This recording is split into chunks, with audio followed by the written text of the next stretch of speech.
천녀성체 친구들, 찬미의 수님, 수혜님은 막달레나 수혜님이에요. 만나서 반가워요. 오늘부터 수혜님과 함께 영상을 통해 천녀성체 교류를 시작하려고 하는데, 시작하기 전에 수혜님과 함께 성호경에 대해서 좀 배워볼게요. 성호경은 십자성호를 가슴에 그을 때 성부와 성자와 성령의 이름으로 아멘이라고 외는 짧은 기도예요. 그리고 삼위일체 신앙을 고백하는 것이기도 해요. 뿐만 아니라 모든 기도의 시작과 끝을 성호경으로 시작하고 끝을 맺어요. 우리가 하는 모든 기도의 가장 기본이라고 할 수 있죠. 그럼 배워볼까요? 자, 오른손으로 이렇게 약간 둥글게 하고 이 가운데 손가락으로 성부와 이마인 성부와 가슴, 성자와 왼쪽 어깨, 성령의 이름으로 아멘. 다시 한번 해볼까요? 성부와 성자와 성령의 이름으로 아멘. 그럼 오늘 첫 번째 수업 시작 기도는 성호경과 주님의 기도로 시작하겠습니다. 성부와 성자와 성령의 이름으로 아멘. 하늘에 계신 우리 아버지, 아버지의 이름이 거룩히 빛나시며 아버지의 나라가 오시며 아버지의 뜻이 하늘에서와 같이 땅에서도 이루어지소서. 오늘 저희에게 일용할 양식을 주시고 저희에게 잘못한 일을 저희가 용서하오니 저희 죄를 용서하시고 저희를 유혹에 빠지지 않게 하시고 악에서 구하소서. 아멘. 성부와 성자와 성령의 이름으로 아멘. 이제 교리를 시작해 볼까요? 우리 친구들은 무엇을 위해 이 강의를 듣고 있나요? 천양성체를 하기 위해서이죠? 그럼 천양성체는 무엇인가요? 수녀님과 함께 천연성체가 무엇인지 알아보아요. 우리는 하느님을 향한 믿음을 세례성사를 통해 고백하고 하느님의 자녀가 돼요. 하느님의 자녀가 된 우리는 성체성사를 통해 예수님의 몸을 내 안에 받아 모시게 되죠. 예수님의 몸, 곧 성체는 우리 몸이 건강하게 성장할 수 있도록 밥을 먹는 것처럼 영혼이 건강하게 성장하는 데 꼭 필요한 양식이에요. 많은 성인 성녀들께서는 성체를 두고 천상의 양식이라고 했었어요. 우리가 건강하려면 밥을 잘 챙겨 먹어야 하듯이 우리 영혼의 건강을 위해 예수님의 몸을 꼭 모셔야 해요. 성체는 미사를 통해서만 모실 수 있기 때문에 주의 미사에 빠지는 것은 안 돼요. 그리고 평일 미사를 자주 참례하여 성체를 모시는 것이 좋아요. 그동안 우리 친구들은 아직 나이가 어려서 성체를 모실 수가 없었어요. 성체를 모시려면, 즉 영성체를 하려면 10살 이상이 되어야 하고 세례를 받아야 할 수 있기 때문이죠.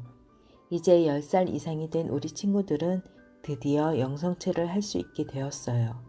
처음으로 영성체를 한다는 의미에서 천영성체라고 해요. 예수님을 내 안에 모시기 위해서는 예수님을 더 많이 알아야 돼요. 그것을 우리 친구들은 지금 이 영상을 통해서 배우게 되는 거죠. 우리 친구들 잘할 수 있죠? 교재 4쪽에 보면 전 교황님이신 베네딕토 16세께서는 천연성체 때 이야기를 해주고 계세요. 다들 읽어봤나요? 교황님께서는 이렇게 말씀하셨어요. 천연성체를 한 그날은 예수님께서 내 마음에 들어오셨다는 것을, 바로 나를 찾아오셨다는 것을 깨달은 날이었다. 우리 친구들은 천연성체를 하는 그날 어떨지 상상해 보았나요? 나에게 오시는 주님은 어떤 분이신지 한번 상상해 보아요. 자, 그럼 이제 우리가 믿는 하느님에 대해서 알아보아요. 하느님을 직접 눈으로 본 친구들이 있나요? 수녀님도 아직 직접 뵌 적이 없어요. 그렇다면 눈에 보이지 않는 하느님께서 계시다는 것을 어떻게 알 수 있을까요? 하느님은 우리 눈에 보이시지 않고 목소리도 들을 수 없지만 언제나 우리와 함께 계시고 우리에게 여러 가지 방법으로 당신 모습을 보여주고 계세요. 이처럼 하느님께서 우리에게 당신을 보여주고 계시다는 것을 어려운 말로 계시라고 해요. 우리는 여러 가지를 통해 하느님을 체험할 수 있는데 어떤 방법으로 그리고 무엇으로 하나님께서 우리에게 당신을 알려주고 계시는지 살펴보기로 해요. 첫 번째, 자연을 통해서. 먼저 우리는 자연을 통해서 하느님이 계시다는 것을 알 수 있어요. 엄청 추운 겨울, 모든 식물들이 죽은 것처럼 보이지만 봄이 찾아오면 우리가 아무것도 하지 않아도 죽은 것처럼 보이는 나무에서 새싹이 돋고 꽃이 피고 열매를 맺으며 성장을 해요. 이 모습을 보면서 과연 어떻게 이럴 수 있을까 하고 생각하게 되죠. 그리고 많은 식물들과 동물들이 아름답고 조화롭게 살아가는 모습을 보면서 그것을 만드신 하느님을 떠올리게 돼요. 세상에 만들어진 모든 것 안에는 하느님의 숨결이 들어있어요. 그래서 우리는 곁에 있는 자연을 보면서 하느님의 숨결을 느낄 수 있는 거예요. 두 번째, 양심을 통해서. 하느님을 알 수 있는 방법 두 번째는 양심을 통해서예요.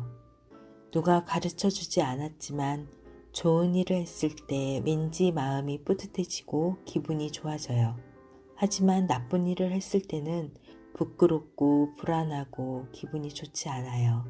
이처럼 좋은 일과 나쁜 일을 구분할 줄 알고 또 항상 좋은 일을 해야겠다는 의지를 일으켜주는 마음이 양심이에요.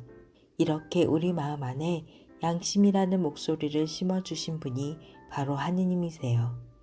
우리는 마음 안의 목소리를 통해 하느님이 우리와 함께 계시다는 것을 알 수 있어요.